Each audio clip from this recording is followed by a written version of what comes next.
This video is brought to you in part by Xbox Resource and the Charity Gamer. His script, my voice. About 2 months ago, we brought you a list of 10 things we wanted to see from the next Xbox console. Today we gathered our collective thoughts and thought we would bring you a list of the exact opposite. 10 things we definitely don't want to see in the next generation of consoles, specifically the Xbox, or Project Scarlett. So let's get into it with number 1. An overpriced digital library. I'm starting off this list with a huge problem that is currently cycling around every generation of the Xbox ecosystem. The biggest gripe gamers tend to have is that games on the various Microsoft stores always release at the game standard RRP for a box title. Now remember, box titles tend to have a high RRP due to the production costs as well as the disc manufacturing, printing, cuts, going to various stores, publishers, distributors, as well as many other factors. However, with all of that being said, stores are usually able to purchase in huge bulk, meaning they can sell the games at a slightly lower price within their stores, all edging for your hard-earned cash. However, Microsoft has never tried to compete with your local stores, instead opting to just say, hey, here's our price, if you don't like it, don't buy it. Bringing us to our main point that Microsoft Store never really decreases in price as titles become older. And if they do, the decreases are done silently and usually only after a number of years. Nothing in contrast to how quickly stores will drop the prices, and don't even get us started on digital-only titles. If Microsoft really wants to come out swinging for an all-digital future, they need to price themselves competitively, or the consumers will just say no again. Just like with all the changes that were supposed to happen when the Xbox One released. Number 2, remasters.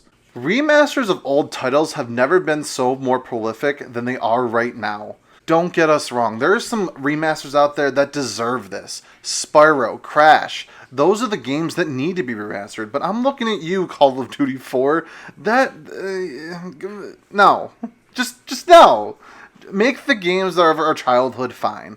Bring them up to 4K definition, but we don't need remasters of old 360 games. Activision. Let's put it this way. If it's newer than this game, it doesn't need a remake. Moving on to number 3.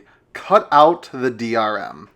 I guess you could pair this with our first point regarding the digital library and how Microsoft is currently internally testing the ability to sell games back to them at a deeply discounted price of what you paid.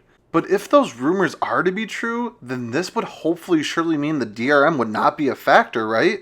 Let's take this one step further.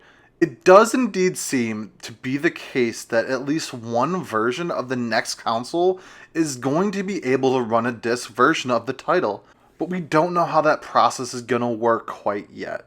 Could we potentially be seeing the same console in place of what the Xbox One currently uses in regards to how it will install the files from the disc and use the disc as an anti-piracy method to essentially make sure you still own the game? Or maybe we could possibly see disc become some form of a one-time game unlock where the next game file lets you download from Project xCloud or something, and it then becomes the next in line to add to your fancy coaster collection or retro 70s inspired wall of discs? Either way, do not give us a DRM, Microsoft. DRM only works for you and all the other publishers, and it has been proven time and time again that it is anti-consumer in multiple ways. Which leads us into number 4. Don't isolate any developers at the start. Microsoft, this generation has come and nearly ended. Let us not forget how poorly you treated the average indie developer at the beginning of the Xbox One. You had your policies in place that said you could only publish if you were attached to a recognized publisher, a ruling that Sony just laughed at, and you quickly realized that was a mistake. Thank God you created ID at Xbox, so you could be like, oh, you can now publish with us if the title comes with our console first, or has some form of exclusive in-game content that no other console has. So generous, Microsoft. It's just very, very generous of you. Whilst you stood on stage and proclaimed billions of developers and games were hard at work in your creation for your beloved console, everyone else noticed how major indie developers were just plain ignoring you, Microsoft. So how about it this time? How about the next console iteration you keep on the good side of these developers? Keep working on the good faith that ID at Xbox had to pretty much earn over the course of the last 5 years. The most important point to me is number 5. Don't release the next console and leave us waiting for games. I'm not even going to go over this. You have Halo Infinite. That's all you have right now. You needed more. I went into E3 and got so disappointed by you. Sony's going to beat you if all you have is Halo. They will beat you by millions. Please don't release your console if all you're going to have is Halo. Don't do it. It's not that Halo's bad, but if it's your only game that you come out with, I'm not going to buy your console. Please hit the ground running, Microsoft. This is your last chance. Number 6, not having backwards compatibility at the get-go. That's it. Pretty simple. Just make the games I can play on my Xbox One be able to play on Project Scarlett. Number 7, don't add gimmicks people don't want. Now this is actually a hard one for us to talk about, mostly in due part to how we actually wanted and hoped Microsoft would do a U-turn on all the things VR and incorporate it into their system. Every big fad in the gaming community has come to the Xbox in the last 10 years, and then slowly all descend back into obscurity again. However, this time around, it seems like Microsoft's more focused on trying to keep on the straight and narrow regarding hardware. They want to adopt and adapt into something the Xbox One can use. It appears that the mixed reality headsets, the devices that were marginally better than the VR, are now on a dying trend the way the Kinect 2.0 came and entered and left with a whimper like a dog with a thorn in its paw.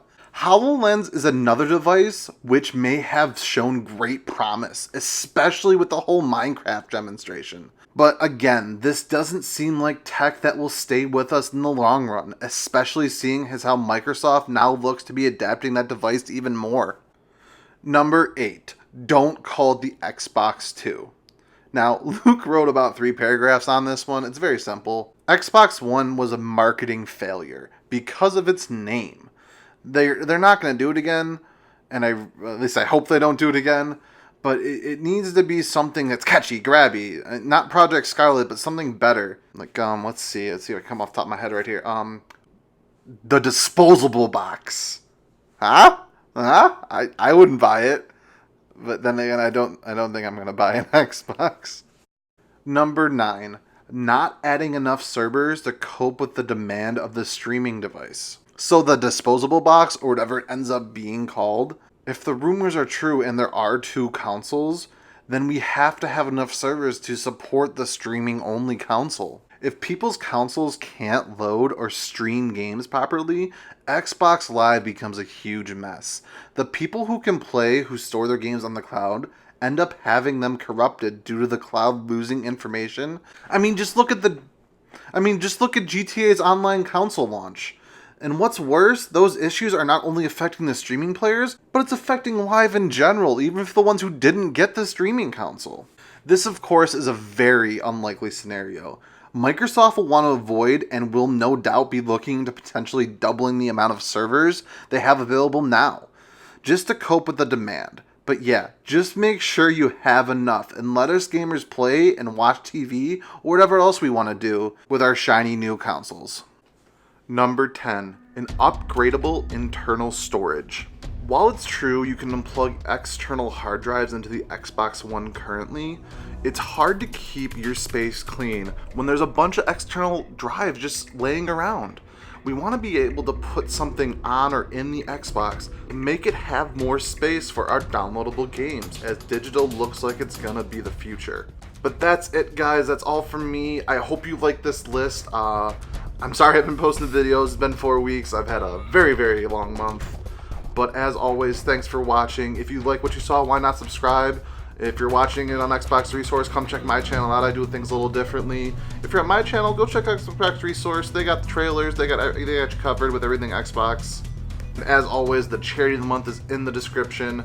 Link to the GoFundMe page and their homepage if you prefer that. Thank you for helping them out, and thank you for helping me out. I'll catch you guys next time.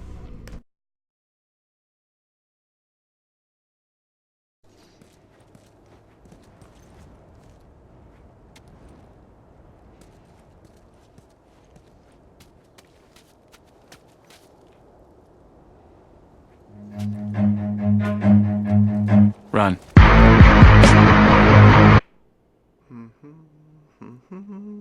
Let's go into this wire, I guess. There we go. What the? Oh my god.